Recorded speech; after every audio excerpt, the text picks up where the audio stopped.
Me. I have no idea what I'm. What's new?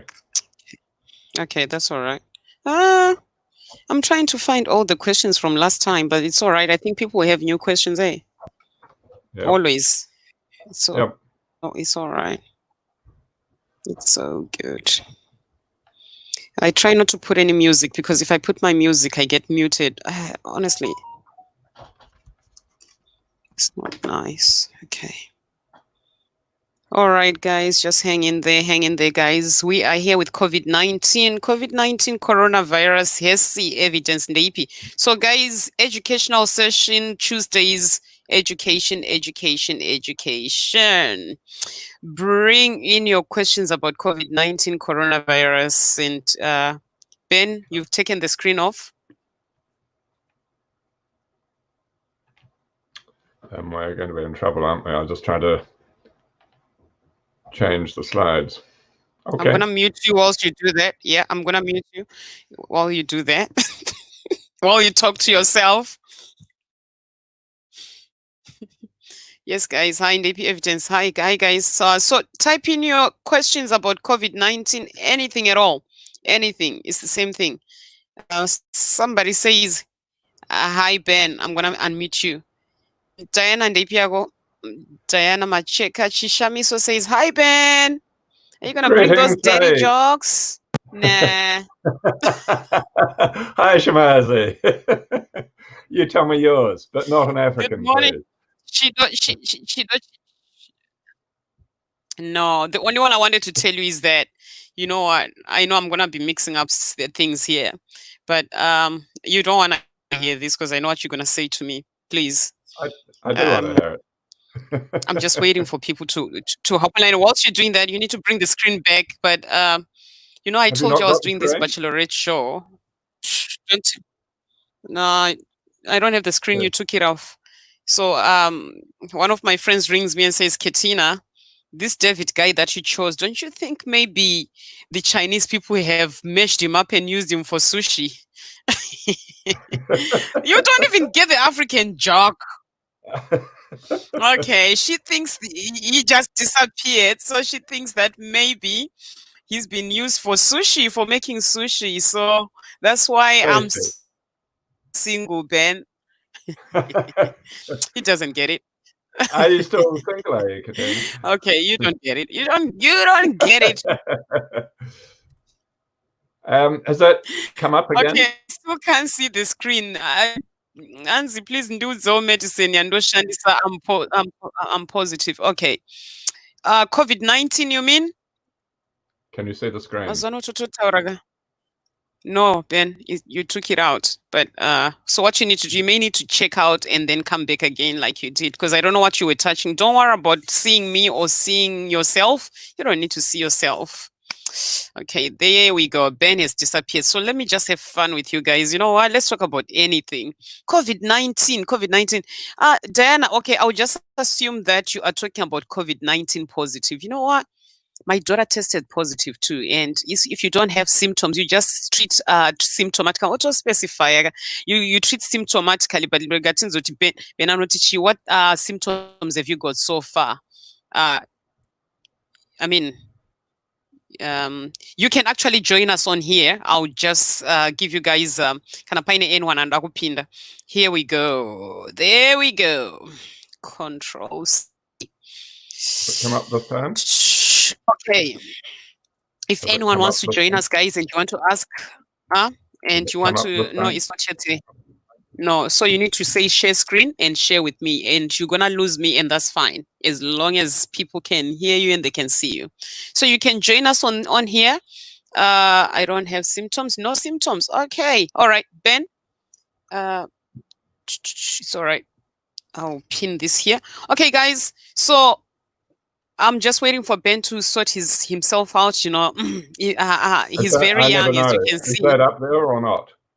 No, it's not. Okay, we'll forget the screen then.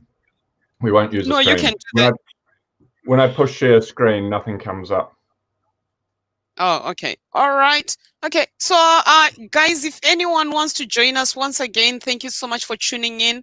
Like I said, every Tuesday morning, Zimbabwean or African time, and every night, it's actually night time over here, 7 p.m. in New Zealand, and I know it's 9 a.m. in Zimbabwe in Africa. We are going to be doing this every Tuesday. And if people can just benefit something from this, that will be awesome. It's not just COVID-19 that we're going to be discussing. We are going to be bringing most controversial topics like about any other pandemics that have we've faced in the past or any other infectious diseases that you guys want answers from, because Ben Apanapaga is a very knowledgeable man. I'm so lucky. I'm so blessed. I don't even need to use my brain sometimes. I just carry him on my shoulder and then I say things. I am so blessed. I am so blessed. Yeah. Thank you, Ben. You make me look smart. So Very guys, okay, welcome. shoot your questions. Ben, there's just one thing I think that has just come up here.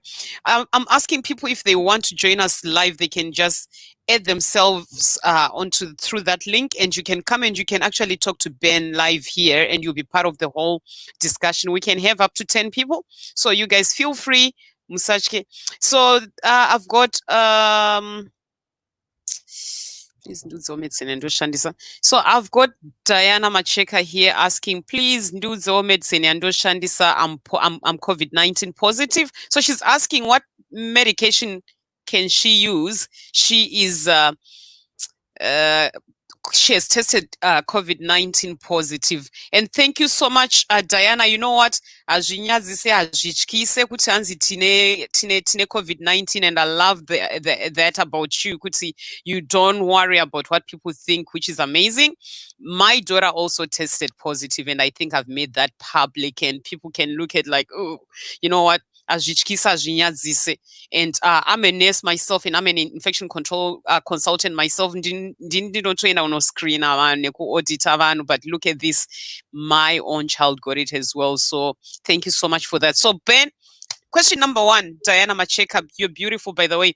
Please, can you tell us what medicine can we use? Okay, what medicine can I use? I'm positive. And I asked her and I said, do you have any symptoms? She said, no, she doesn't have symptoms. So there you go, Ben. Even better still, your best medicine is common sense. There is not a medicine that works. There is one called remdesivir, which reduces the symptoms by several days, and in severe cases that may be worthwhile. But otherwise, and the United States could pay more than any other country, so it's bought up the world's supplies of remdesivir. Other than that, there is nothing you can do. Isolate yourself, probably drink plenty of fluids, and do not share the love for 10 days or so after your symptoms first started. If you are under 63, the vast majority of people will get very mild symptoms. Some get it more severe. You may feel more like a severe flu type, yeah.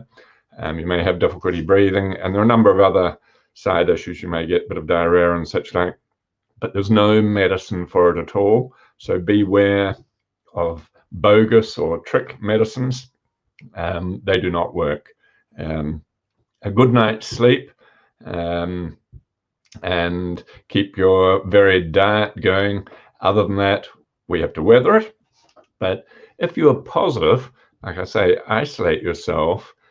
But we know nobody has caught it twice for at least 7 months. That's when it started appearing in humans in any numbers, and nobody's caught it twice. So you're going to have some immunity. What we do not know is how long that immunity is going to last. We know it lasts at least 7 months, because from the beginning, when it first got into humans, nobody has caught it twice.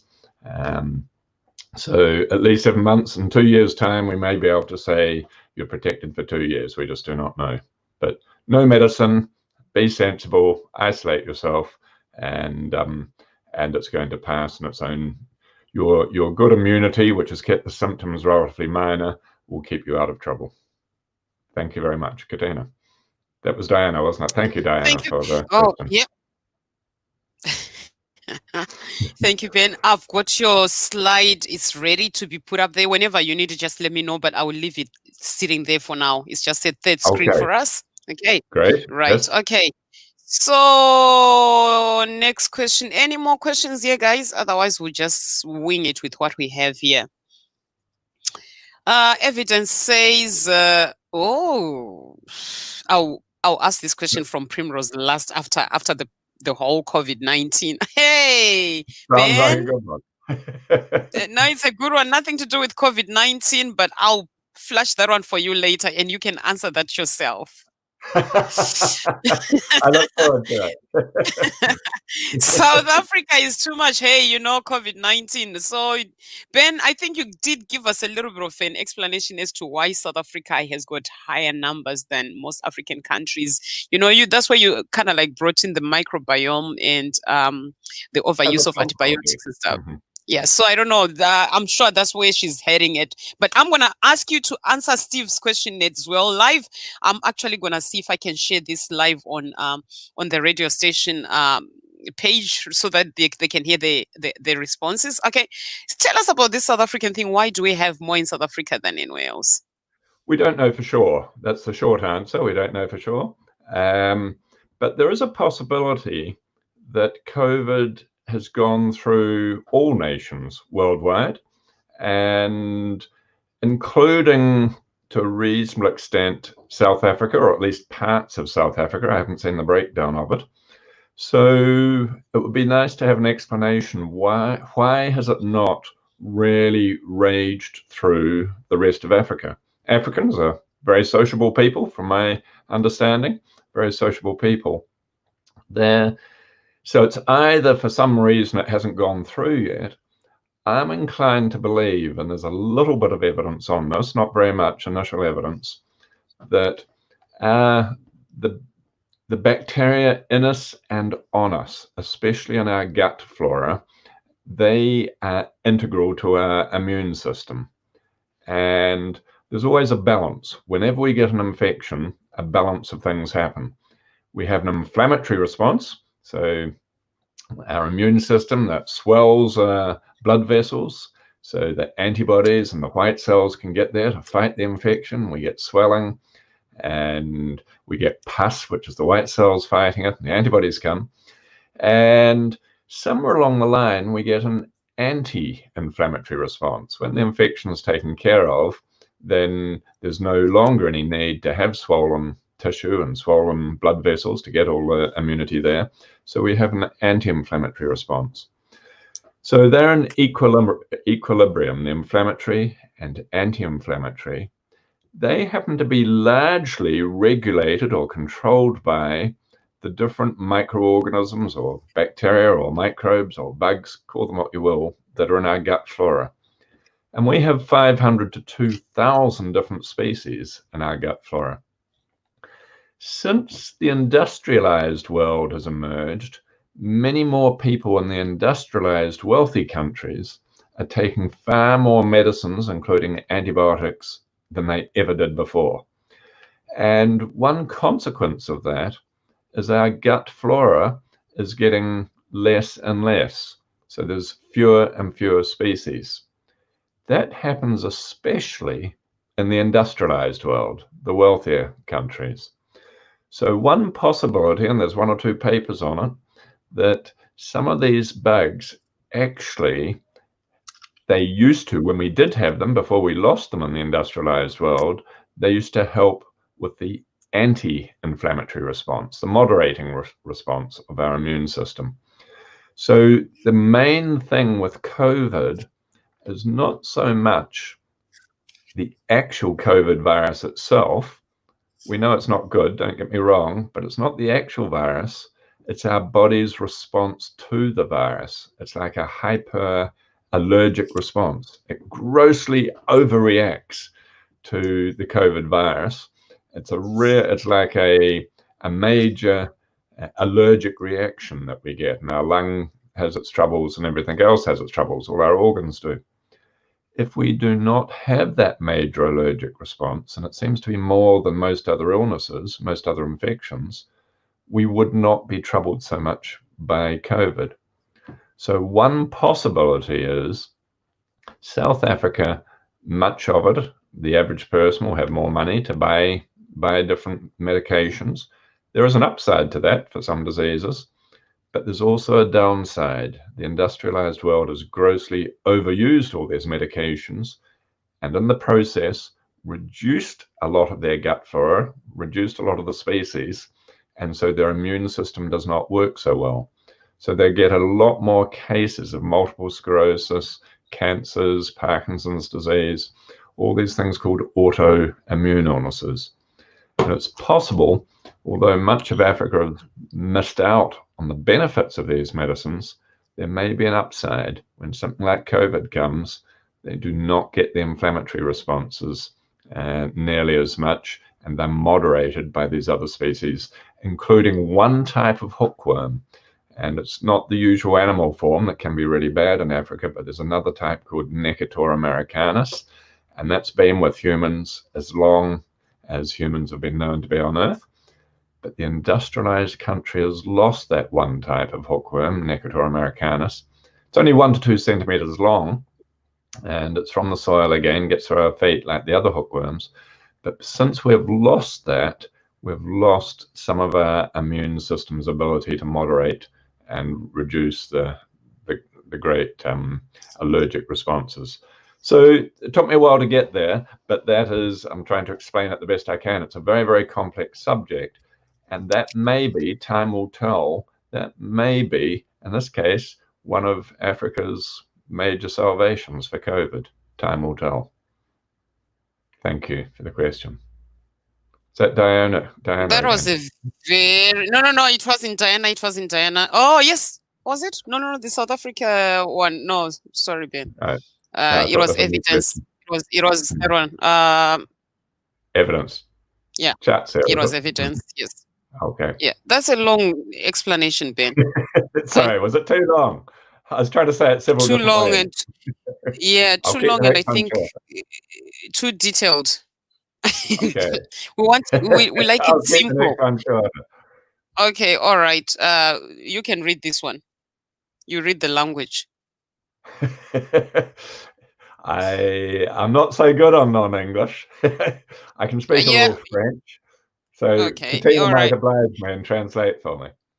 All right. Say Corona, how can we prevent ourselves from catching COVID-19? Prevention? The main well, I'm going to put this 2 ways. Over the next 3 to 5 years, I think it's reasonable to expect that all people on Earth will have been exposed to COVID-19. So that's a reality. We're all going to have contact with it. We may not all get symptoms. Maybe half of us will catch it without any symptoms. 95% of people, 95 out of 100 people at least, will fully recover from it. And most people that do get symptoms will get very mild symptoms, maybe just a runny nose or a little more, a bit of diarrhea and not much else. So on the one hand, the main prevention measures we use are to stop everybody in your town, city, village getting it within a week or 2, because the services, backup services, just cannot cope. But in the meantime, the main way of reducing your chances of getting it, sharing the air of other people, whether they have symptoms or not. So when we share the air of inside of somebody or of other people, we're more likely to get it, especially after 15 to 30 minutes.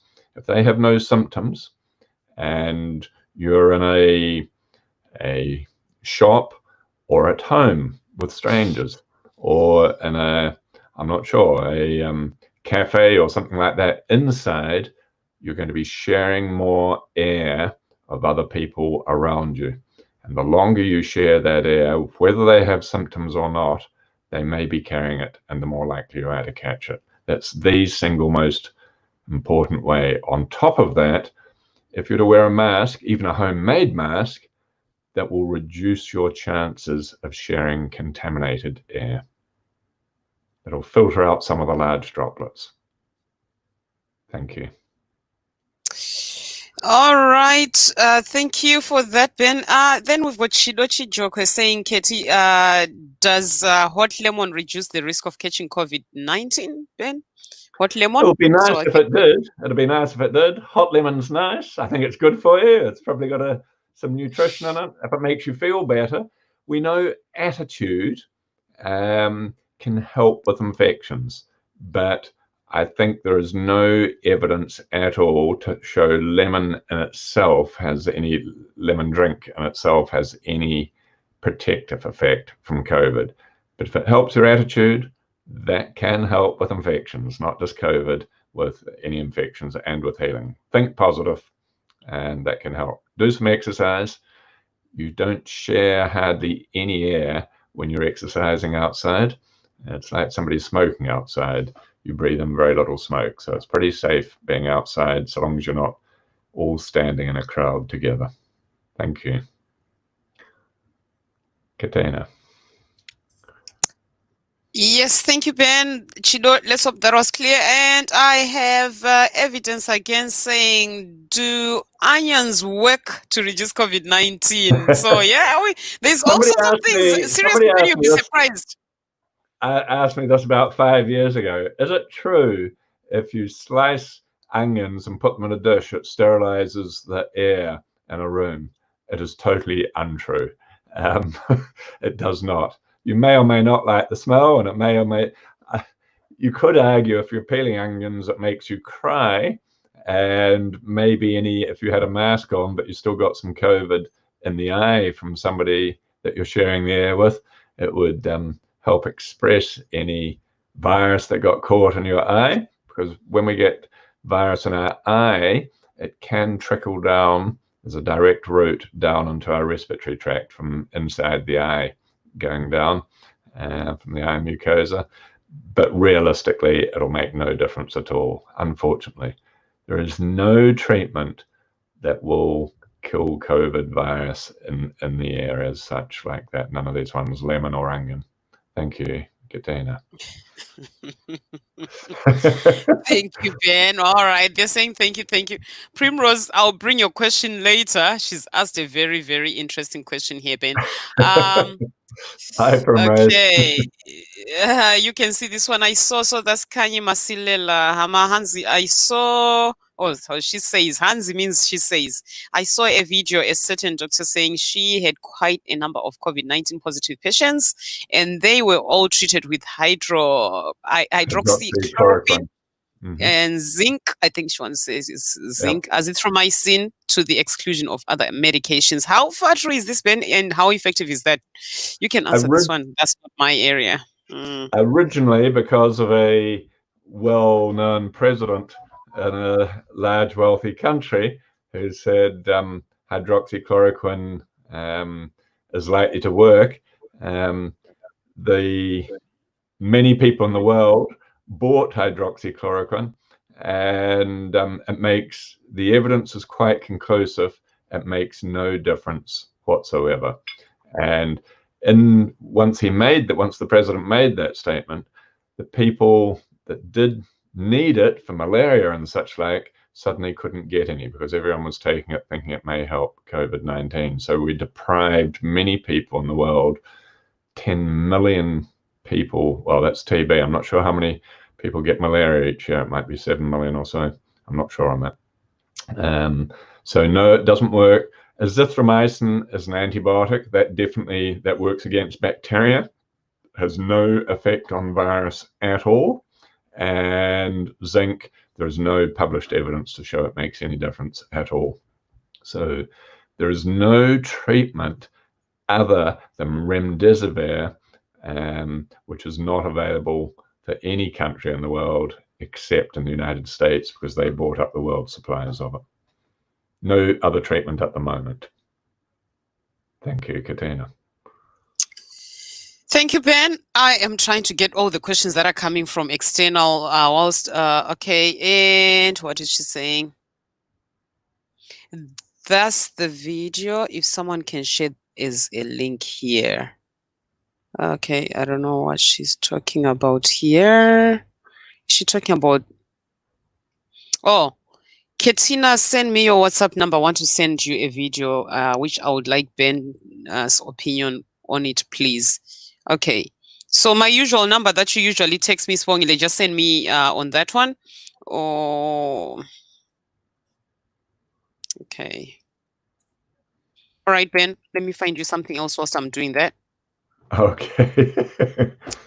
Okay. No, sorry. Do you still have the questions that came from Stephen, Ben, before I start asking you questions from here? So you remember Broch was here, just remember because Broch is here. When she asked about the vitamin D, and I know last time when we had more people here, we Sure. didn't get a chance to talk about, like, do we really need to yeah, you That's can an interesting probably question. repeat the question and answer it. Yeah. That's fine. Vitamin D for Dave, excuse me, D for David or D for deaf. Just sometimes people get confused, D or David B. is fine. David is fine. Okay, D for David. Vitamin D, we get very small amounts from diet, I think very oily fish and such like, but we don't, it's very, very almost impossible to get enough in our normal diet.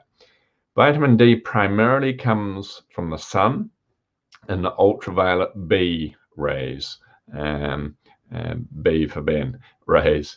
And that gets into the skin and penetrate the sun. Vitamin B rays penetrate the ultraviolet rays, penetrate the skin, and the vitamin D is formed just under the skin. Now, the nearer one lives to the equator, the more vitamin D you get.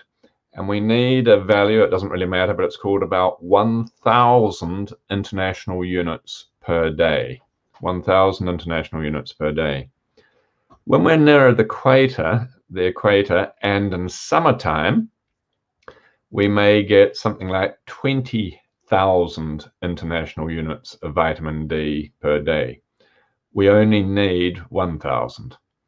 And there's a thing called a half-life. If you get 20,000 international units, and that only takes 10 to 15 minutes in the sun, in the summer, 10 to 15 minutes gives you about 20,000 international units in that 10 to 15 minutes per day. And in the summer, that vitamin D, or any time, vitamin D has what's called a half-life of 4 to 6 weeks. In other words, if you had 20,000 international units today, in 4 to 6 weeks' time, if you weren't exposed to the sun anymore, in 4 to 6 weeks, that 20,000 would reduce to 10,000 international units, and another 4 weeks or so, that'd be 5,000 and such like. When you live further south in Africa or anywhere else, and further south in latitude, further away from the equator, so probably in South Africa, certainly in New Zealand, no matter how much time you spent in the sun, in the winter time, we cannot get 1,000 international units per day of vitamin D. On top of that, fair-skinned people, they get their full dose, but darker-skinned people, because of the melanin, that filters out some of the ultraviolet B, some of the vitamin D. It filters it out. So it reduces the efficiency of producing vitamin D. But in general around the world, those living nearer the equator have more melanin in their skin to protect themselves from the ultraviolet light. So that's a good thing. The melanin gives you a darker skin, and it filters out and protects your skin more from the harsh ultraviolet rays. In the wintertime, as you're getting nearer the equator, you would still get plenty of vitamin D in 10 to 15 minutes. But as you get further south in Africa or any other country, you'll get less. Now, vitamin D, the evidence itself is not totally clear-cut, but it's increasingly shown that it reduces your chances of getting respiratory viral infections. That's the point of it. It reduces your chances of getting respiratory viral infections. So in Mongolia, for instance, way up north of China, There's one study showed when one group of Mongolians were given vitamin D and a control group were not given any, they reduced their respiratory infections 300% when they took additional vitamin D. I'm just saying that because if you were to spend all of your time inside, either to keep away from anyone else with COVID or just to keep out of the sun, you may be reducing your chances of getting sufficient vitamin D. You don't need to be outside for very long, but you need to get some sun to produce vitamin D under your skin. A long answer. Sorry, Katina. Next question. Oh, I can't hear? You're muted.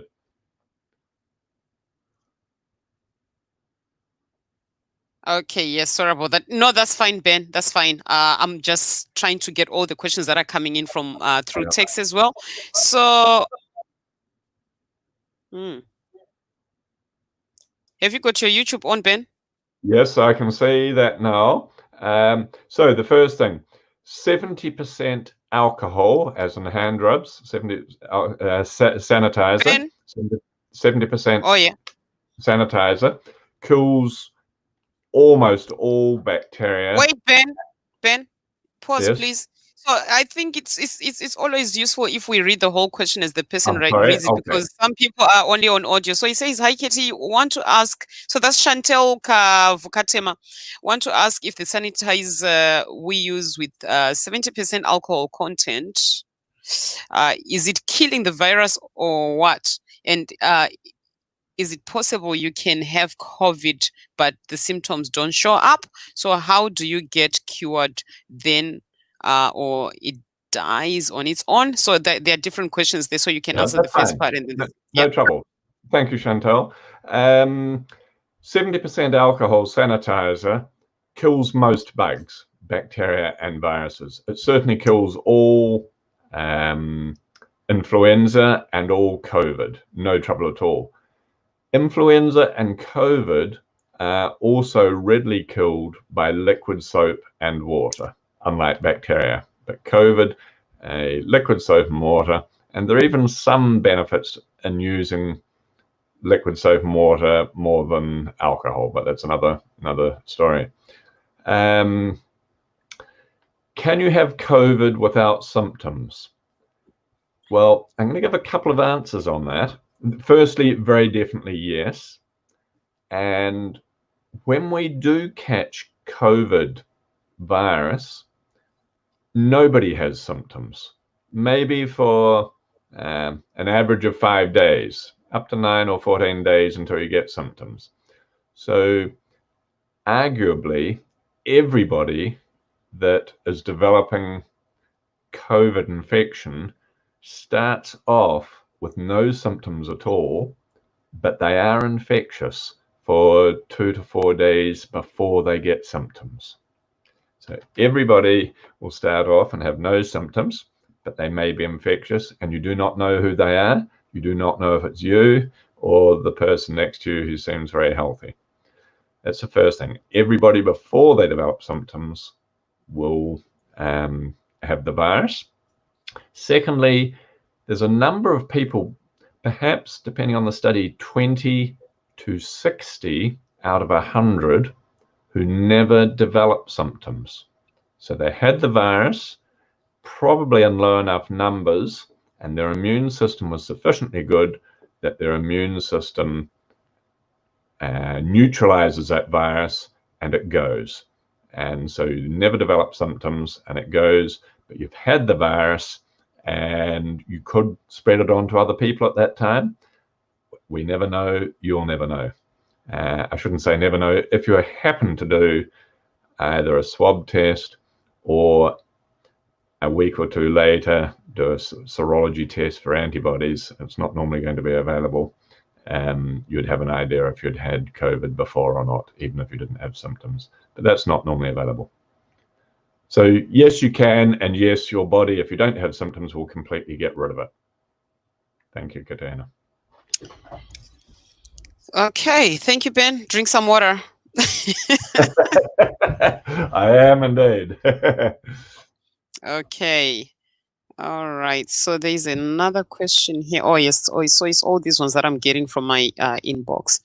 Hi Fortune, how are you? Good to see you. Okay. So if you've got any questions on COVID-19, just bring them. So this is something that came from the radio.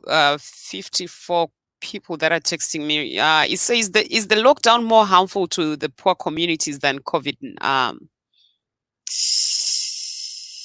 than COVID-19? Is the government doing enough for the poor communities or just taking tenders in the name of COVID-19? Oh, come on now. We're going to turn political. I like this.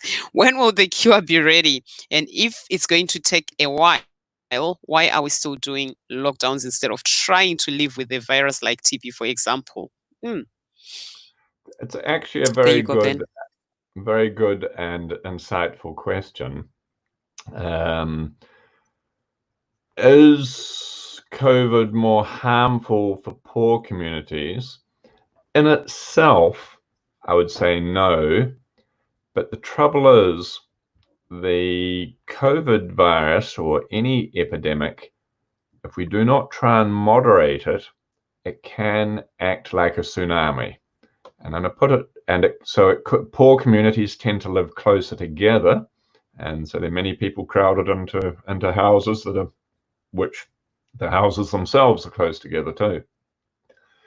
The trouble is, if it really sweeps through, say, a community of, I don't know, 5,000, 10,000, 20,000, or 100, if it sweeps through very fast, then, and there's a lot of deaths, remembering the deaths mainly come in the elderly and those who have significant underlying diseases.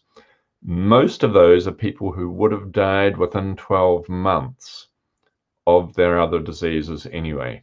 So 95% of people that die will have an underlying illness, often a high blood pressure or obesity or respiratory troubles or kidney troubles. They would have died anyway within 12 months.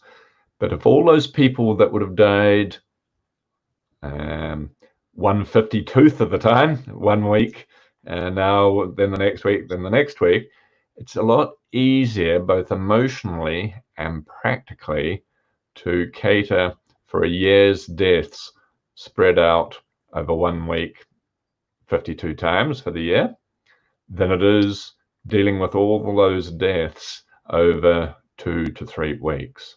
And that's where it becomes a major problem.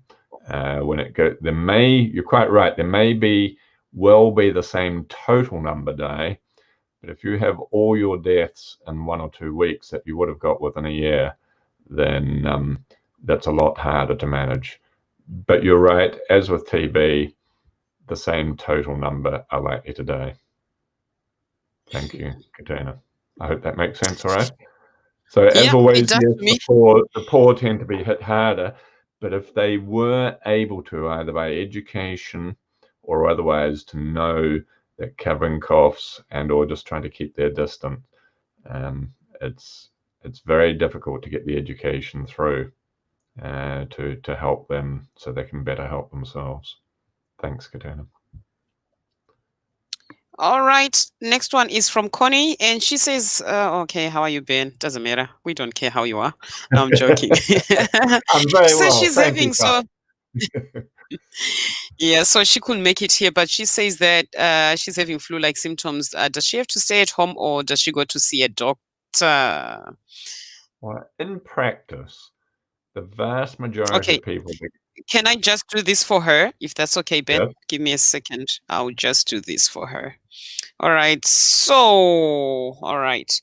One more time. She says, "How are you, Ben? I'm having flu-like symptoms. Do I stay at home or go see a doctor?" Shoot.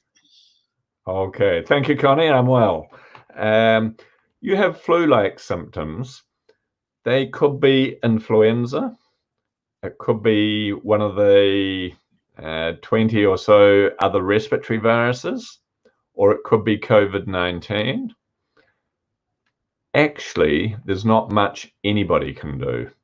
So you're best anyway to isolate at home and try and keep away, because all of those other respiratory viruses, influenza and COVID, are spread the same way by people at home, spending more time with you.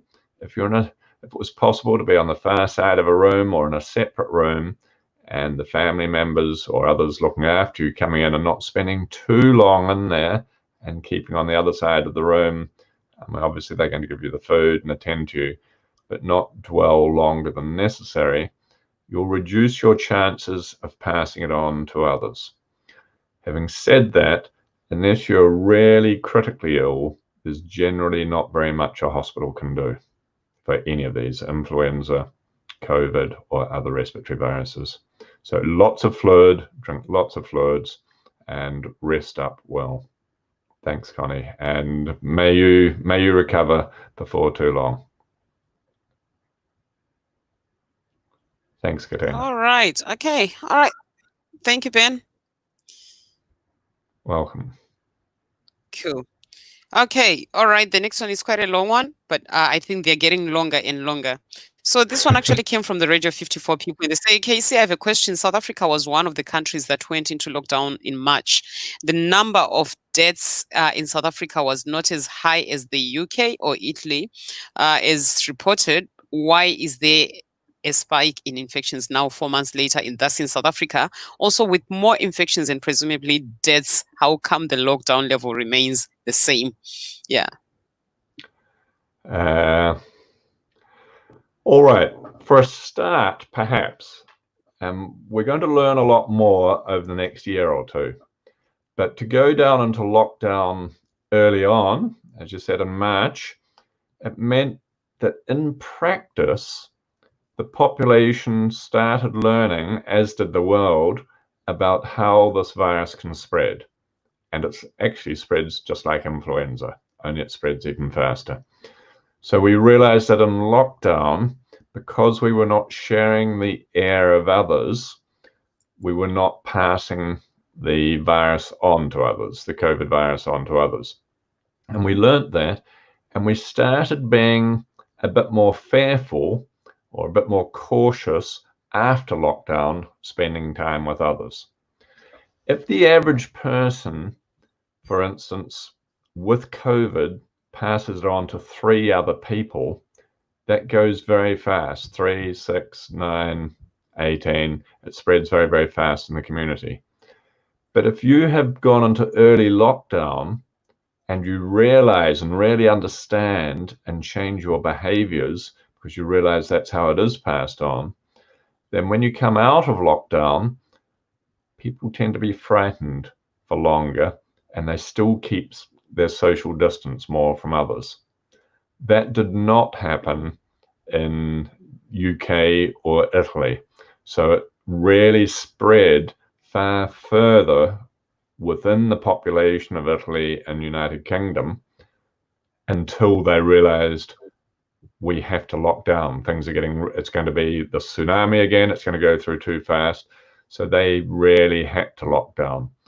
Whereas in general, when the population thinks you've been in lockdown and then you're let out, you're a bit more cautious. When you lose the caution and stop social distancing, then it starts taking off again. So our behavior determines how fast it will spread in the community, our collective individual behavior. Thanks, Katrina. Okay, thank you, Ben. I'm just trying to see how I can minimize this one. It's quite a long one. Give me a second, please. You can talk about anything else, Ben. Just keep talking, because I'm just exchanging some interesting words with people. Those that can see the slide, the majority of people that get symptoms are mild. So 80 out of 100 people, over 80, have very mild symptoms. Maybe just a slightly runny nose, maybe just a slight bit of diarrhea, and nothing else. That's the majority of people. A much smaller number, 14 out of 100, especially when they're elderly, may get a lot more severely, and a very small number get it critically. Then when we look, it's in terms of percentage, and it's different, the percentage compared to what's called absolute numbers. So an absolute number is 100,000 people, for instance. In the United States, there are now something like 140,000 deaths, which seems huge, and it is. 100,000 deaths is a lot. But in terms of percentage, 100,000 deaths is 0.03% of the population of the United States. 0.03%, which is tiny amount in percentage terms. So it's mainly only the starting off at about 63 years old that people get a lot more seriously. 70 to 80s get it more seriously still and are more at risk. And the over 80-year-olds, all with underlying significant obesity or blood pressure or respiratory disease, they're the ones more likely to die. In practice, the majority of the population was not badly affected. Katina, I think you're ready again. Sorry, I just sent something to you through. It's a video. So what I can do is yeah, it's a 5 minutes video there, which I think we have to find a way to watch it together, because I think it's spreading like amongst the African communities, and if we can answer that publicly, that would be good. I haven't watched it, I was just watching it, that's why I had muted myself. But before I do that,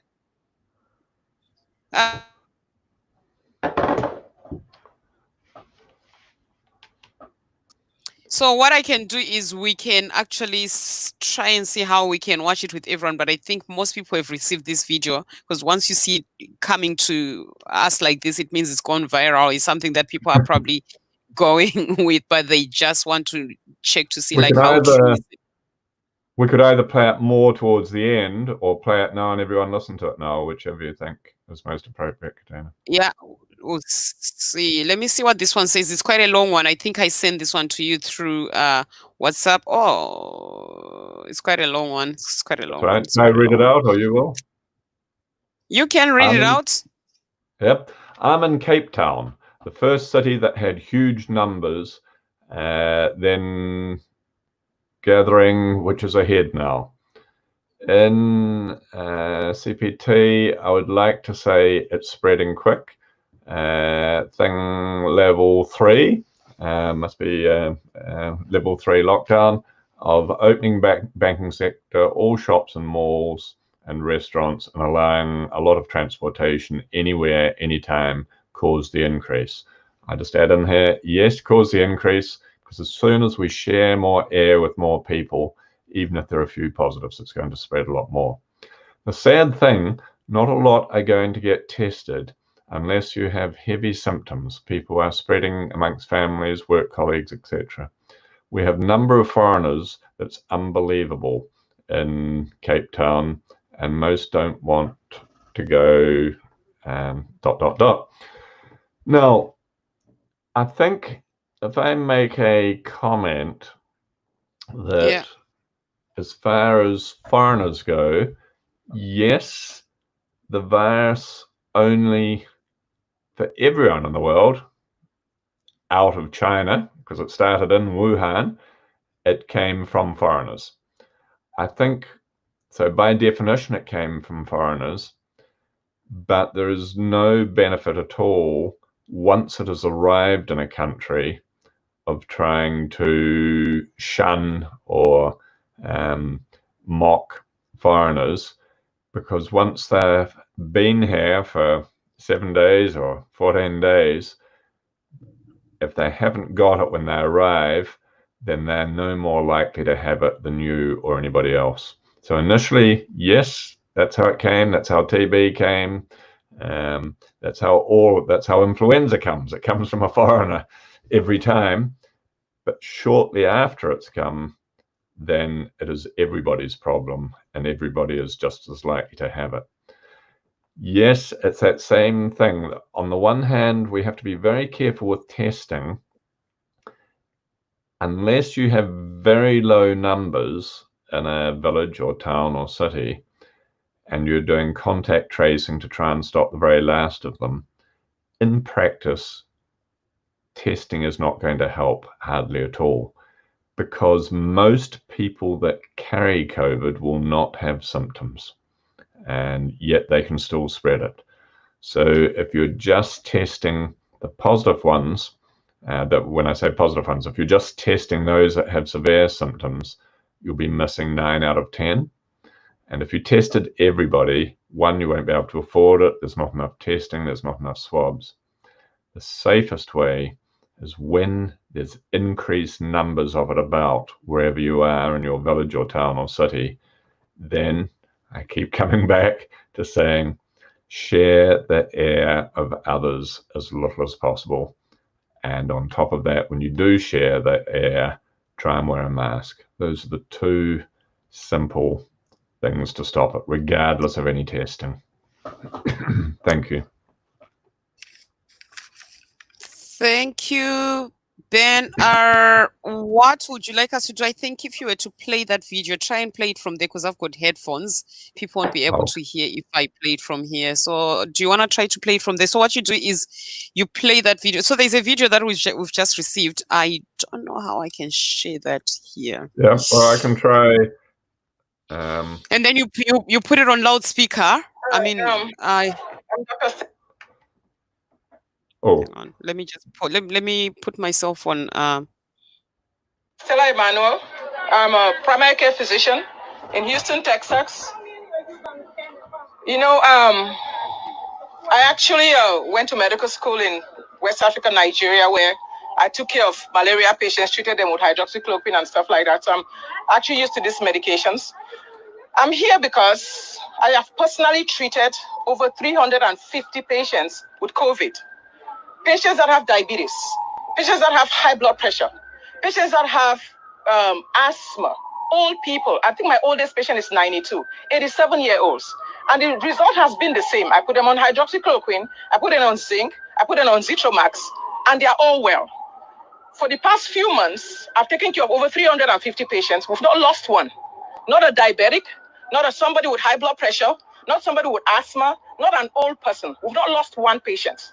And on top of that, I've put myself, my staff, and many doctors that I know on hydroxychloroquine for prevention, because by the very mechanism of action, it works early and as a prophylaxis. We see patients, 10 to 15 COVID patients every day. We give them breathing treatments. We only wear surgical masks. None of us has gotten sick. It works. So right now, I came here to Washington, D.C. to say, America, nobody needs to die. The study that made me start using hydroxychloroquine was a study that they did under the NIH in 2005 that say it works. Recently, I was doing some research about a patient that had hiccups, and I found out that they even did a recent study in the NIH, which is our National Institute, that is the National NIH, National Institute of Health. They actually had a study, and go look it up. Type hiccups and COVID, you will see it. They treated a patient that had hiccups with hydroxychloroquine, and it proved that COVID is a symptom of hiccups. It's a symptom of COVID. So if the NIH knows that treating the patient with hydroxychloroquine proves that hiccup is a symptom of COVID, then they definitely know that hydroxychloroquine works. I'm upset. Why I'm upset is that I see people that cannot breathe. I see parents walk in, I see diabetics sit in my office knowing that this is a death sentence and they can't breathe. And I hug them and I tell them it's going to be okay, you're going to live. And we treat them and they live. None has died. So if some fake science, some person sponsored by all these fake pharma companies comes out and say, oh, we've done studies and they found out that it doesn't work, I can tell you categorically it's fake science. I want to know who is sponsoring that study. I want to know who is behind it. Because there is no way I can treat 350 patients and counting, and nobody is dead, and they all did better. And then you're going to tell me that you treated 20 people, 40 people, and it didn't work. I'm a true testimony. So I came here to Washington, D.C. to tell America, nobody needs to get sick. This virus has a cure. It is called hydroxychloroquine, zinc, and Zitromax. I know if you want to talk about mask, hello, you don't need mask. There is a cure. I know they don't want to open schools. No, you don't need people to be locked down. There is prevention and there is a cure. And let me tell you something. All you fake doctors out there that tell me, oh yeah, I want a double-blinded studies. I just tell you, quit sounding like a computer, double-blinded. Is you? I don't know whether your chips are malfunctioning, but I'm a real doctor. I have radiologists, we have plastic surgeons, we have neurosurgeons like Sanjay Gupta saying, oh yeah, it doesn't work and it causes heart disease. Let me ask you, Dr. Sanjay Gupta, hear me. Have you ever seen a COVID patient? Have you ever treated anybody with hydroxychloroquine and they died from heart disease? When you do, come and talk to me. Because I sit down in my clinic every day and I see these patients walk in every day, scared to death. I see people driving 2-3 hours to my clinic because some ER doctor is scared of the Texas board or they are scared of something and they will not prescribe medication to these people. I tell all of you doctors that are sitting down and watching Americans die, you're like the good Nazi, the good Germans that watch Jews get killed and you did not speak up. If they come after me, they threaten me. They've threatened to, I've gotten all kinds of threats. Or they're going to report me to the bots. I say, you know what, I don't care. I'm not going to let Americans die. And if this is the mountain, if this is the hill where I get nailed on, I will get nailed on it. I don't care. You can report me to the bots, you can kill me, you can do whatever, but I'm not going to let Americans die. And today I'm here to say it, that America, there is a cure for COVID. All this foolishness, does not need to happen. There is a cure for COVID. There is a cure for COVID. It's called hydroxychloroquine. It's called Zinc. It's called Zitromax. And it is time for the grassroots to wake up and say, no, we're not going to take this any longer. We're not going to die. Because let me tell you something. When somebody is dead, they are dead. They're not coming back tomorrow to have an argument. They're not coming back tomorrow to discuss the double-blinded study and the data. All of you doctors that are waiting for data, if 6 months down the line, you actually found out that this data shows that this medication works, how about your patients that have died?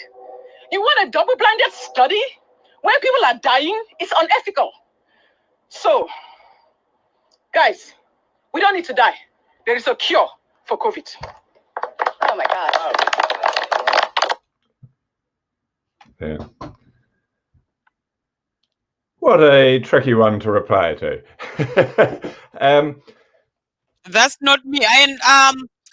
Ben, whilst I was listening, I just remembered that somebody already said, I saw a video, a certain doctor saying that, and that's the same question, and I think it's relation to that video. Sure, so yeah, you can answer. You heard her, and yeah, she's so pumped up, man. Like seriously.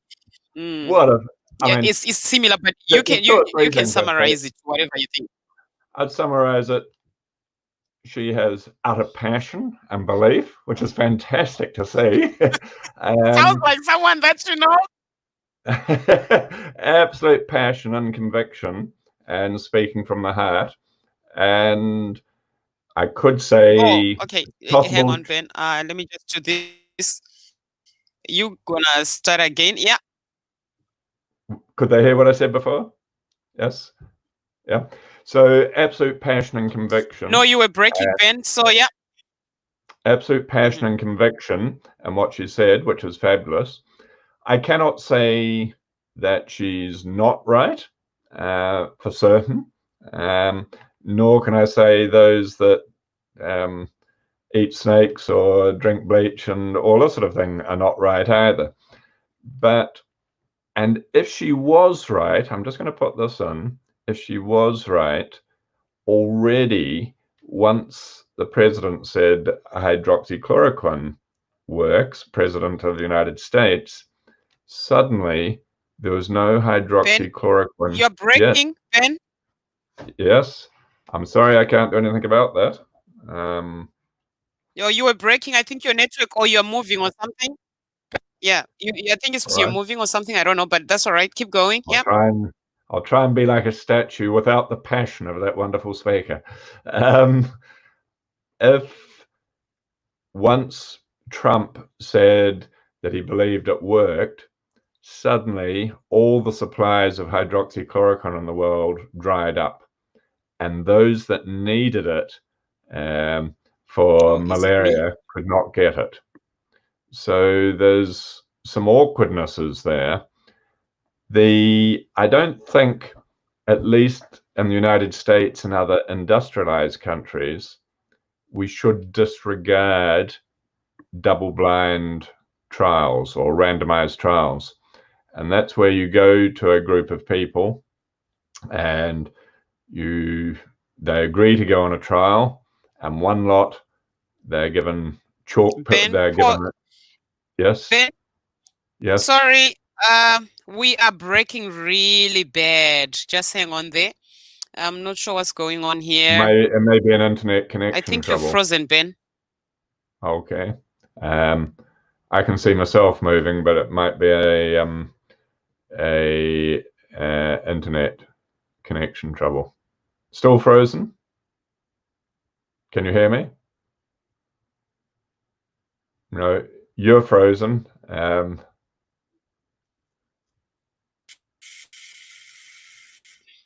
You're back.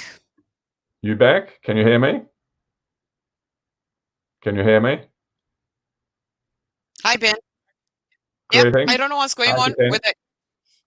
Can you hear me again? Hi. Okay. Yep. I hope this works. I just had to check my internet as well, but yeah. Okay. I think in general. I think this is yours, not mine.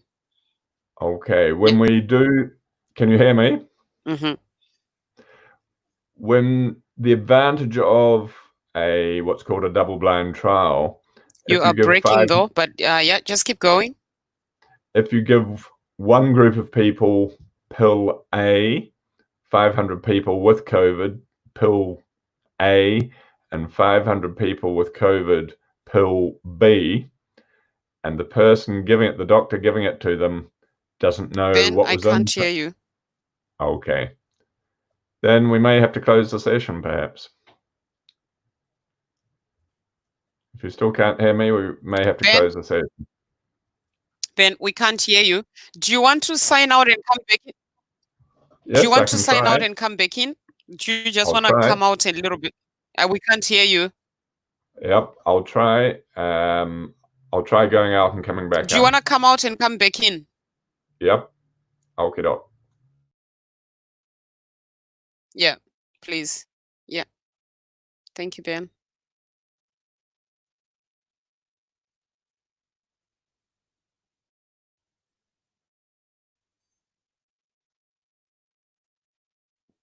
Oh. 7:59. Okay. Okay. Oh. So it must be me then. Sorry. Oh, it doesn't matter anyway. All right. Back in again. We're right. Can you hear me? Yeah. Okay. I'll just check the comments because they seem to hear you, but I couldn't.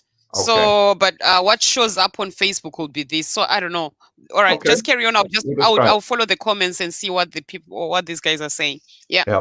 So a randomized controlled trial, to put it simply, will take, say, 1,000 people that have COVID, and the doctor gives them, they know they're part of a trial, and the doctor gives them either pill A or pill B. 500 of them are given pill A, and 500 are given pill B.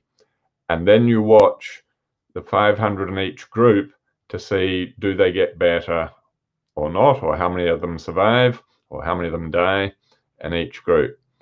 At the end, and there's no bias there at all, because the doctors treating them do not know what was given in a randomized blinded trial.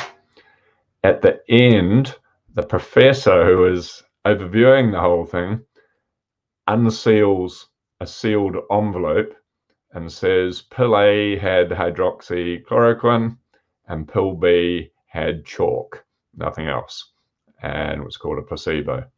And then you compare to see, does it work or not? Now, at least in the industrialized world, it was clearly shown there was no difference at all between hydroxychloroquine and the chalk pill placebo.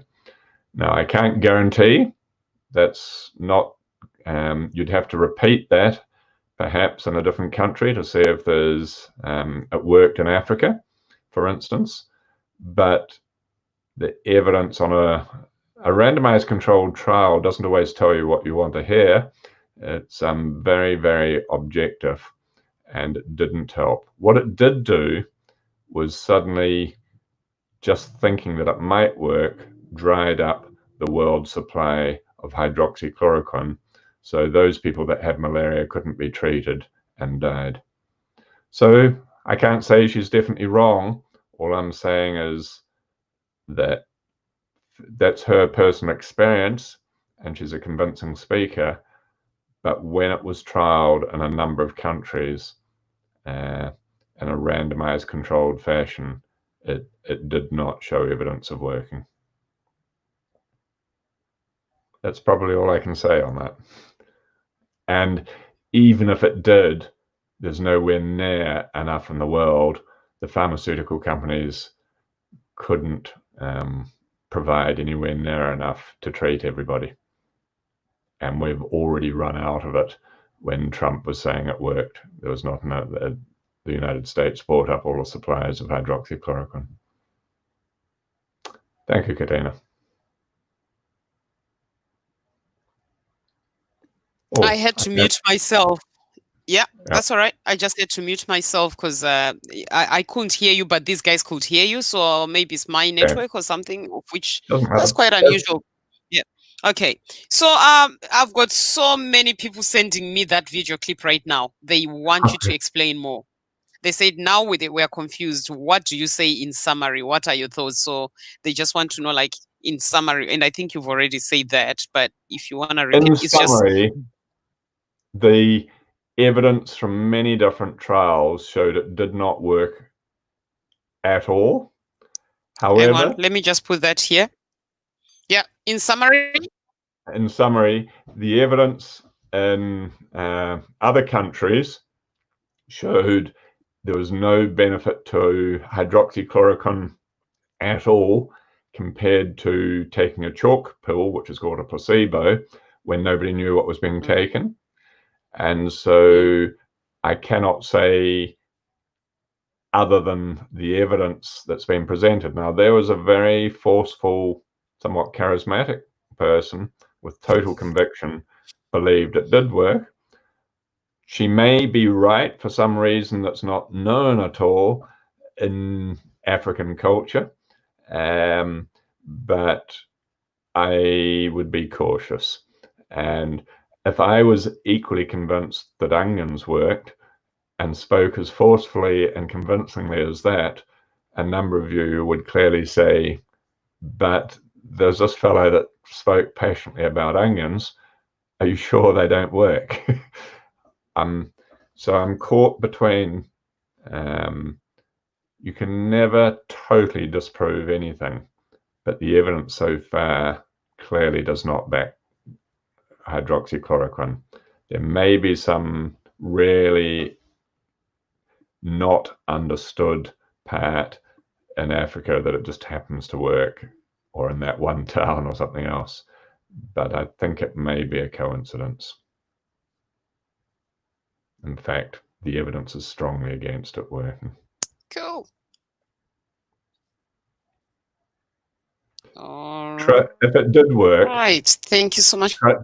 Trump would be re-elected tomorrow. Okay, I know, Fortune. I think you are one of the people that sent a message.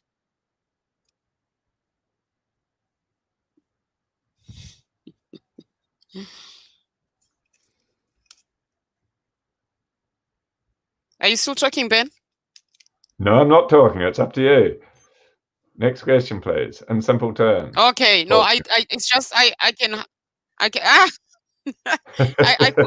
couldn't hear you for some reason, but okay. I don't want us to keep repeating questions, but I think that was the most burning one. That one, because it's actually circulating amongst our communities at the moment, and people are just asking. And once something like that goes around, people start. I will say, at a time doing it, like just like the steaming one. You know how people were doing the steaming butts. I suppose I'd make the comment, in a time of extreme anxiety and stress, and I think back to when HIV first arrived and started increasing in large numbers in the world, there was many people that advertised and spoke and various other things that had a guaranteed cure for HIV, and many people, and they produced their evidence for it, and not one of them has worked. So I think when we're desperate as something new comes along, like COVID-19, then we tend to clutch at straws, and it is natural to do that. We're desperate for something that will work, and there are people out there that will tell us things that do work, and we like to believe those. I'm just saying 1 in 1,000 may happen to work of these claims, but only 1 in 1,000 may work. The majority of people that come up with things, whether it's bleach or onions or lemon or hydroxychloroquine, or there are many, many, many others that have come up, and they just haven't stood up when they've been tested for longer. So that would be my comment. It's natural to clutch at straws. Be very careful before you do, especially if it costs you money. And as Katina said, the steam bath was another one. Does the steam bath help? I think it is, in simple terms, definitely it does not. And you run the risk of sharing air with more people if it's a communal public steam bath.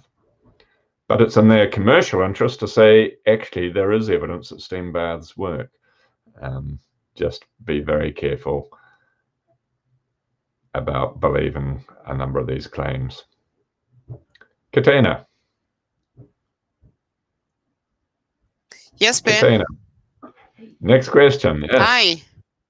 Hi. Oh my goodness. Yeah. That question, that's the only question that's coming right now. I think all my phones are buzzing with the same question. So I think that was the hot topic for tonight. Everyone just wants to know. And she's such a wonderful and passionate speaker, and she clearly believed it. If you had, there's a slight caution. If you treat 100 people, if they're under 63, and you gave them onions, the majority, perhaps 100% of the 100 people are going to survive anyway. Most people with COVID survive. It is only those who are, or almost only those who are elderly, have significant respiratory troubles, obesity, high blood pressure. They're the main ones at risk when they're elderly too. So if you gave them a glass of water, the majority of people with COVID, 98% or so, 99%, will recover, whether they had water or not. Hi, Katina and Ben. That video is amazing and out of this world. It now explains why Donald Trump was taking the mentioned medication in that video. What is your take on that note? Why was he taking similar type of tablets mentioned in that video? He believed it. I must say, there's a person called, what used to be Dr. Andrew Wakefield, who's well known in the world because he published a paper. He was English, a doctor in England.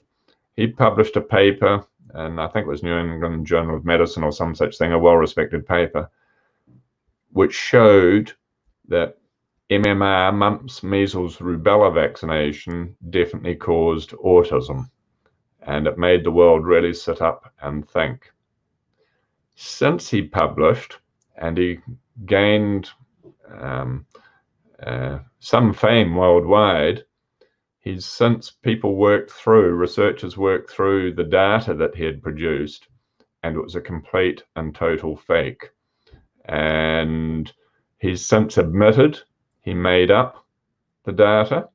And there's many other researchers, because of that paper, have tried seeing, can they find a link between mumps, measles, rubella vaccine and autism, the disease autism or syndrome autism. And out of hundreds of thousands, there's never been another link that shows it. Dr. Andrew Wakefield, who admitted he had made up the data, complete fraud and fabrication, was struck off the medical register as a result. And President Trump invited now Mr. Andrew Wakefield, because he was struck off the register, invited him to his inauguration when he first became president. if I'm cynical, it's so he would get that 7% or so of the population that did not believe in vaccinations. We just have to be very, very careful when somebody says something with utter passion. It may be based on good grounds, but it may not be too, or on scientific grounds. Katina.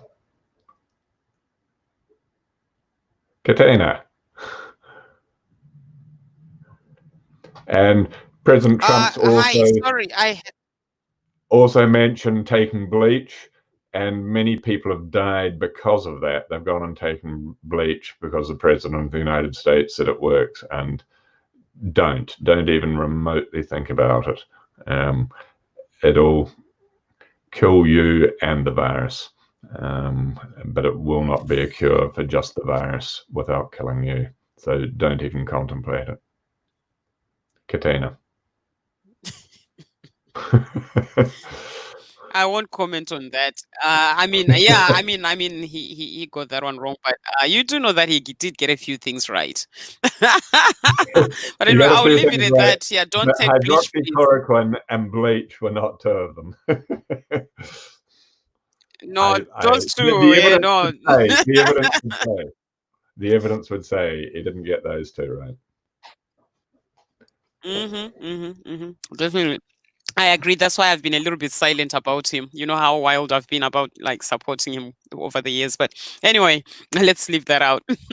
I had to turn my video off because I think I'm having connection issues, but I don't know where from. Maybe it's because everyone is on gadgets in my house at the moment. But yeah.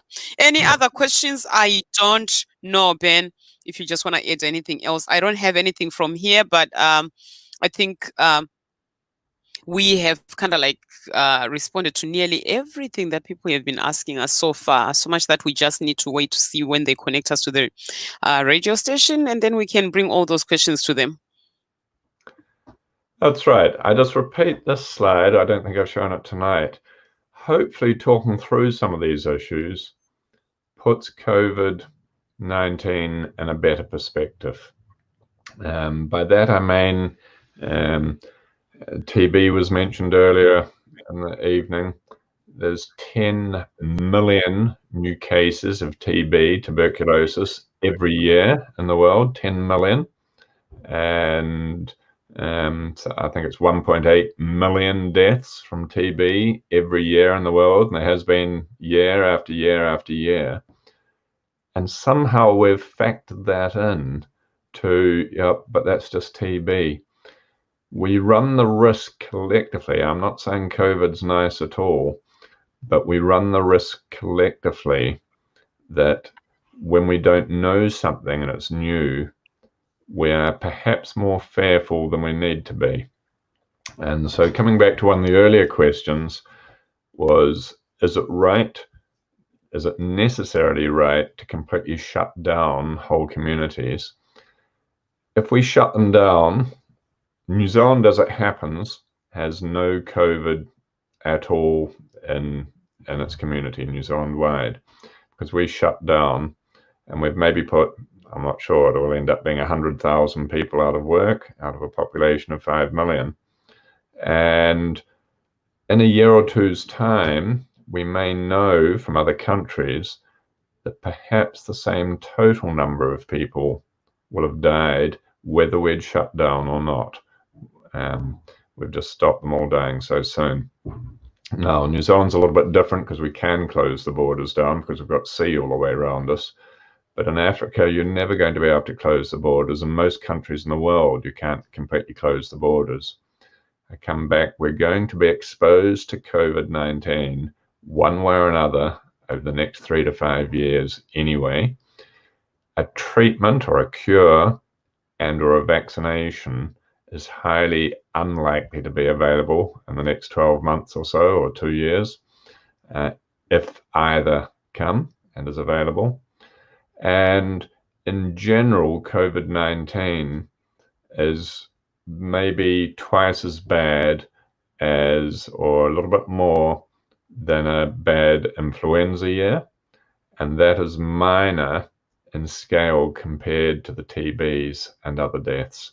So we just need to keep it in perspective. The vast majority of people under 63 years old will not know they've had COVID infection at all.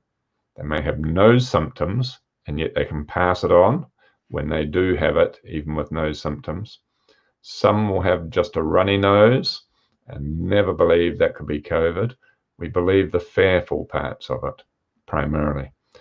And dare I say it, we're very lucky. COVID overall in a population may have a death rate perhaps of around 3 per 1,000 people, 3 per 1,000 across the population. But most of those that die, I repeat, would have died anyway, mainly elderly, that would have died, the majority would have died anyway over the next 12 months because of one of their other underlying significant illnesses. Now that's 0.3 per 100 people, in other words, 3 per 1,000. What could have happened but didn't, SARS in 2002 killed 10% of those that caught it, not 0.3%, 10%. Middle East respiratory syndrome came, I can't remember now, 2016 or something, that killed about 38%, not 0.3, 38% of those that got it. And not swine flu, bird flu, H5N1, that killed around 58% of those that caught it, not 0.3% of COVID. Now, don't get me wrong, COVID is not nice. We'd be best off without it. The reality is we have got it. We just have to deal with it sensibly and let it work its way through the community, slowing it down as much as practically possible so we can better manage society and the fallout and the businesses as a result of it to keep everybody in work. Thank you. Katina.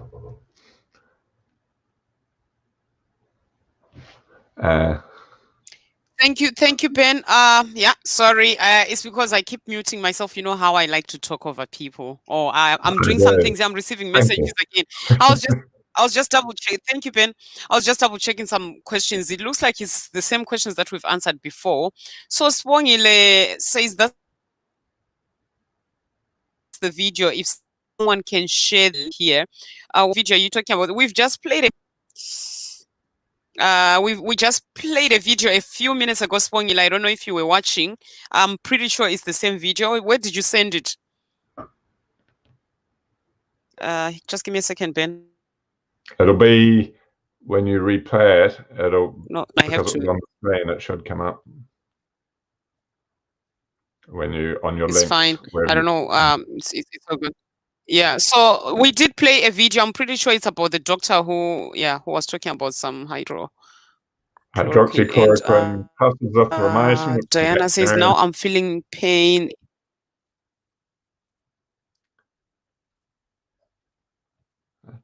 I think. Pardon? Now I'm feeling pain in my anus. Unless that's a joke, I'm not sure. This is the lady who said she tested positive, but then no, this is the same lady, I think, who said she tested positive, but she didn't have any symptoms. So now she's starting to have these symptoms. Okay. It would be unusual, but anything is possible. Most of the symptoms are respiratory, or most people have no symptoms. These are questions from a long time ago.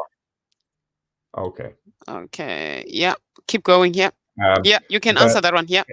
As for any infection, anything is possible. Either the pain may be completely unrelated and it may be a parasite or something else completely different, or because you tested positive for COVID, it may be an unusual symptom of COVID, but it would be really unusual. Anything's possible, but it'd be really unusual. Time will tell. Hopefully it just goes anyway. Keep your fluids up. Okay. And we're experiencing a number of people who have passive coronavirus symptoms. These individuals are passing on the virus without being detected. Is there anything which can be done to detect them before they infect others? Sadly, Mark, no, nothing can be done for two reasons. Well, there is. if nobody shared the air of others, and just as an added protection, everybody wore masks, then that would greatly reduce the chance of those that had no symptoms but were carrying it or passing it on. And I say, even if we could test everybody, say in Zimbabwe, I'm not sure how many million there are, you'd have to test them perhaps twice a week, everybody in Zimbabwe twice a week, and then isolate them. On top of that, and there's not going to be anywhere near enough tests, no country in the world's got enough. On top of that, unfortunately, the test misses up to a third to a half of all those that are actually carrying it. So we're best not to put too much faith in the tests at all. They give a good indication, but sharing the air of others is what spreads it, even if the test was negative and you are carrying COVID-19 virus. So do not share the air, is more reliable than relying on the test, unfortunately. Katina, thank you. Thank you, Ben. Oh. So do not share the air. That's why I mute myself. Okay, so thank you for that, Ben. All right, that's right. And I think we did discuss that last time, where I actually gave the example of my daughter, that like most of the students that tested positive from their school, they were symptomless, including my daughter as well. And no symptoms. And arguably, as we discussed before, everybody that's got COVID started off without symptoms, but until 2 to 4 days before they got symptoms, they would have been able to spread it. And so sharing the air of others for longer, so that's going to be mainly inside or in large gatherings that are not moving, they're all standing together for more than 15 minutes to half an hour, is going to increase the chances of picking it up. Katina. Mm-hmm. I read the for other some day, of us who went and got tested. Fortune. I read the other day that COVID-19 is not a virus, but a thrombosis and should be treated by anticoagulants. COVID-19 is absolutely definitely a virus. It's a coronavirus. And there are many coronaviruses. 2 of them, or was it 4 of them, cause the common cold. One of them was Middle East respiratory syndrome, which has not turned into a pandemic, and the other was SARS, which we got rid of, did not turn into a pandemic. They all came originally almost definitely from bats. But COVID-19 is definitely a virus, and yes, it can cause thrombosis, and which can be treated by an anticoagulant. So there's just a slight, COVID is definitely a virus, but the virus can cause thrombosis, and anticoagulants will be required to help treat the thrombosis. So thank you, Fortune, for raising that. Katina. Sorry, I just muted myself again. But I think we did talk about like some of the symptoms of COVID-19. But then, Ben, you do know that there was a time where I got a text from someone asking me about like, was it the swollen toes as one of the symptoms? But then I remember one of my kids, swelling of toes.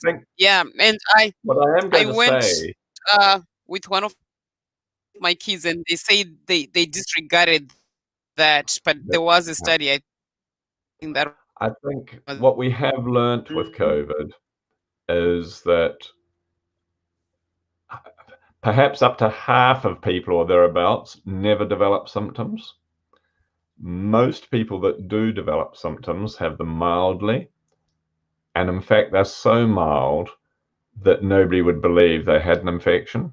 Influenza is actually very much the same. Most people that get influenza have no symptoms, and those that do have symptoms with influenza, most just have a cough and nothing else. So most do not have the typical temperature and run over by a bus syndrome. COVID, at the worst stage of it, the more severe forms, a common symptom is temperature and difficulty breathing. difficulty breathing, but that's at the severe stage of it.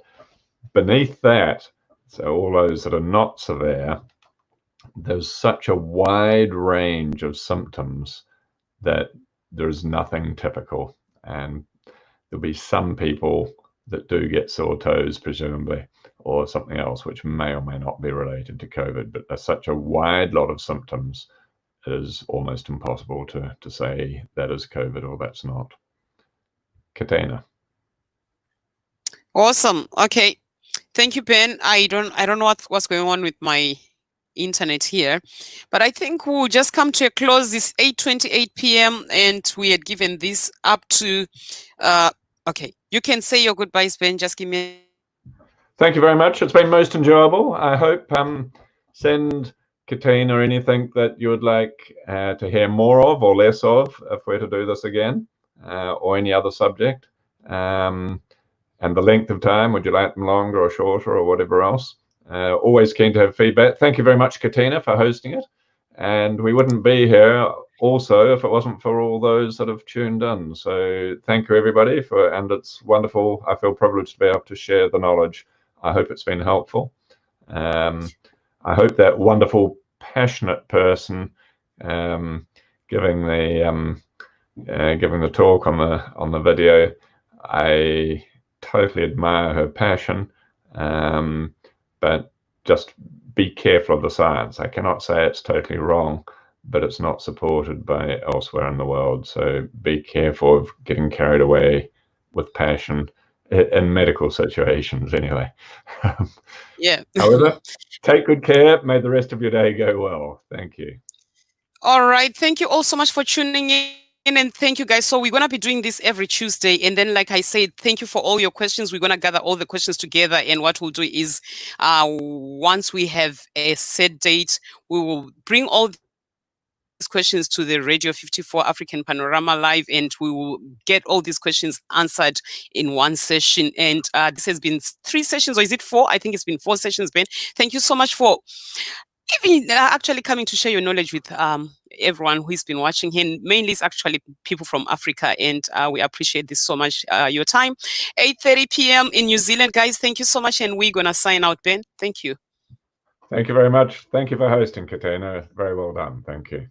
Good.